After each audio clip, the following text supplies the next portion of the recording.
the Chase Thomas Podcast, for people who have nothing but time to kill. He took that USC visit, he kind of had that Zoom with them, and he had a Zoom out, I think, with Gonzaga too. So it's like, if you're not in the immediate area and you got some interest, hey, let's meet in a Zoom, let's talk it over, let's figure this out and see if it's worth it for both of our times to actually meet in person. So it's just been kind of weird to see how that's become such a popular, I guess, way to start recruitments almost. But Darius Adams, it's good to see him back in the fold and Tennessee went after him, because it feels like a guy that they could meet if you look at the roster right now.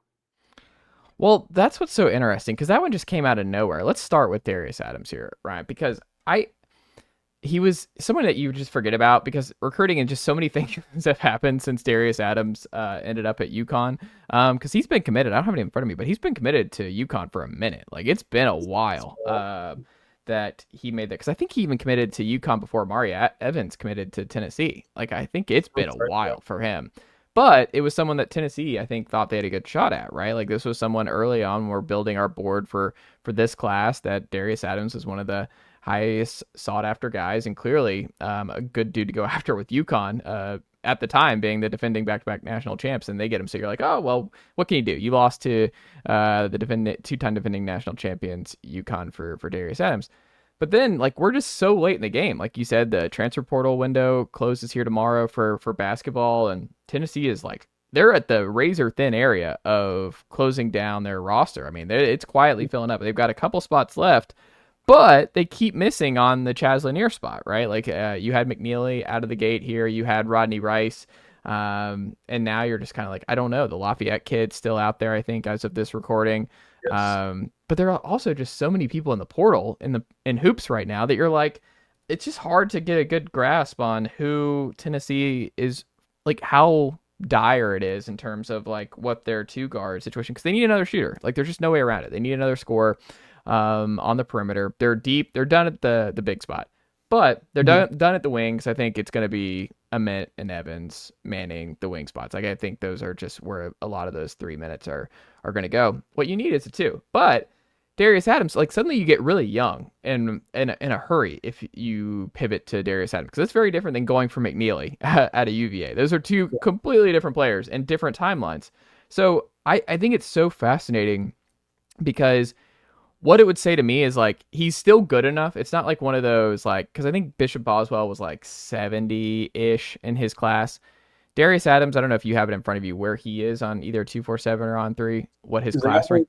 We have number 15 on Rivals. Okay, so he's on 15. Yeah, like, that's different. That's a difference. That's a guy who can start and be a difference maker as a true freshman. And it's okay to put a lot on his plate as a true freshman, right? Is like, you look at him and you're like, okay, well, he is also not a one and done guy, most likely. It doesn't seem that he's a one and done guy like Nate Ament. And then you're thinking about it, you're like, Amari Evans, Darius Adams, Troy Henderson, that could be your, like, backcourt core. And then whatever happens with Bishop Boswell, you can't count him out as well. But then you're like, man, we're deep with blue chippers and really talented guys, like, for this Barnes run, where if Barnes can land the play there, you're like, well, I don't love the shooting situation, maybe potentially, if you do go into next year with Darius Adams being, and look, we're getting ahead of ourselves if they can ultimately land him, but Tennessee, I mean, they got to land somebody, and they just landed Nate Ament, so who's to say they already have that previous relationship? We were joking about the Zoom call there, but it's got to be real to some extent in terms of whether or not Tennessee is able to land him, and I'm sure for him, it's probably more appetizing now, where he looks at this roster and he's like, oh, I can play next to Jacoby Gillespie, Nate Ament's here, they're deep at the big spot, they're trying to make a Final Four, like, this is a pretty great situation. So if you're going to walk away from UConn, Tennessee's one of the 10 best basketball programs right now in the sport. So I think it makes a lot of sense, but I do wonder if it maybe lowers the ceiling just a tad in 25 as opposed to Rodney Rice, because of just the veteran scoring aspect, that, like, Adams feels like more like a multi-year play. But you also just don't know. He might be more ready to contribute as a scorer than you might think. And you still, I think, no matter what, have to add another shooter. Like, there's just no way around it. Like, you still have to add a shooter, even if you get Adams. But I don't know, man. Like, that's a talented group. And if Barnes, and then I know I'm rambling here now, Ryan, but it's like, if you add him too, you just look at it and you're like, man, Barnes is committed. Because, like, these guys are not all jumping in this boat if they're thinking that Barnes, this is it, like, one more year and he's gone. that's a core for another final run here, right? Yeah, I mean it's young. I agree uh, with Darius Miles. It doesn't feel like Darius Adams. It doesn't feel like the Nate Ament where you're going into next season fully expecting that to be a 1 year deal. Yeah. He has the ceiling, Darius Adams does, to be a one and done and to be a guy that goes 1 year and goes to the NBA after just one season. Like if he lives up to the number 15 prospect ranking that Rivals has him, that's a one and done caliber player. But it doesn't feel as for sure. Like it does feel like there's a path for it to even maybe be a 2 year deal or a 3 year deal, or maybe it is at all 4 year deal. But it does feel like there is this look towards the future. And when you talk about the Lafayette guy, I think he's got 3 years of eligibility left too. So if that is one of the guys they want to bring in, because another point you brought up, I don't see how they don't add two shooting guards or wing type of players still, whether that is with the Darius Adams or two transfers, which made Rick Barnes' comments the other day interesting, where he said something along the lines of yeah, they're still looking to add guys, but it's got to be like the perfect fit right now.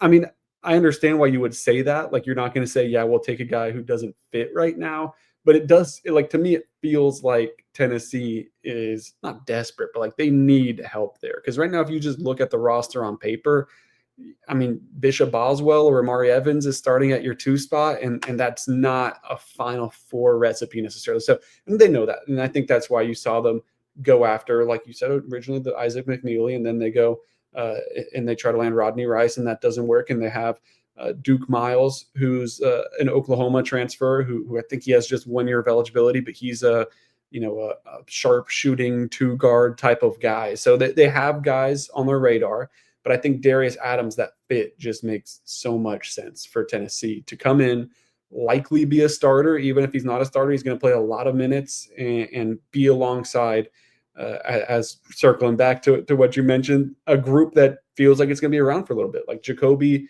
he's got the 1 year. Felix, he's got the 1 year. A lot of these other guys have multiple years to play with, whether that's 2, 3, or even 4 with all those incoming freshmen. It feels like a good young group to go after. And it does feel like there was all this buzz around, well, when Zakai leaves, Rick Barnes, surely he hangs up. He shuts that down. Okay, well, maybe it's just one last hurrah this year. I think it was Janiah's mom said something like, there's not a second thought in Rick's head right now that isn't about basketball. Like it's just fully dialed in on basketball. There's not any second thought about it. Yeah, it was Jemiah's mom on Twitter. I saw that.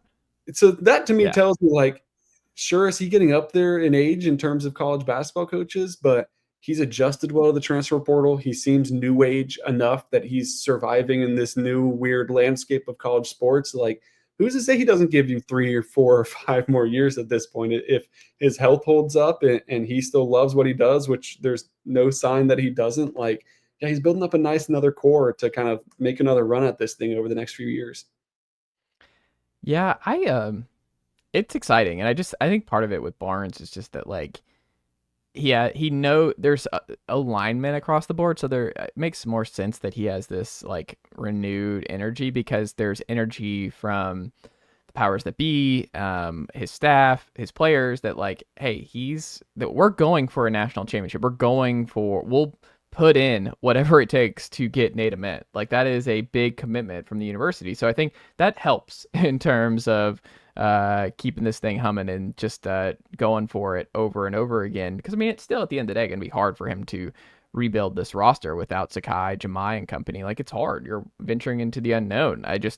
And we won't really know how Barnes feels about stuff until like August, right? When he has some summer workouts and it's like, oh, Zakai's not there to like keep people in line and to like really lead the show. And that is when things get real. Because I still think we're in a different, not a grace period, I guess is probably the best way of describing it, because all he's doing right now is roster acquisition. He's not practicing yet. Like, he's not getting all these guys together and making sure that his system and his expectations are being upheld every single day. So that's still something to monitor this summer and fall, because hey, that's a different deal. Like, we have no idea what that world looks like for Barnes without Zakai and Janiah helping him just kind of lead. Because I think Pat Summitt talked about that, where it's like, it's your team. Like, it's like, I'm the coach, but it's still ultimately like the players have to take over and lead. And it's just there's only so much you can do as a coach. And I just think that is still something to monitor. But I think Darius Adams is just like, man, this is just nicely done, nephew.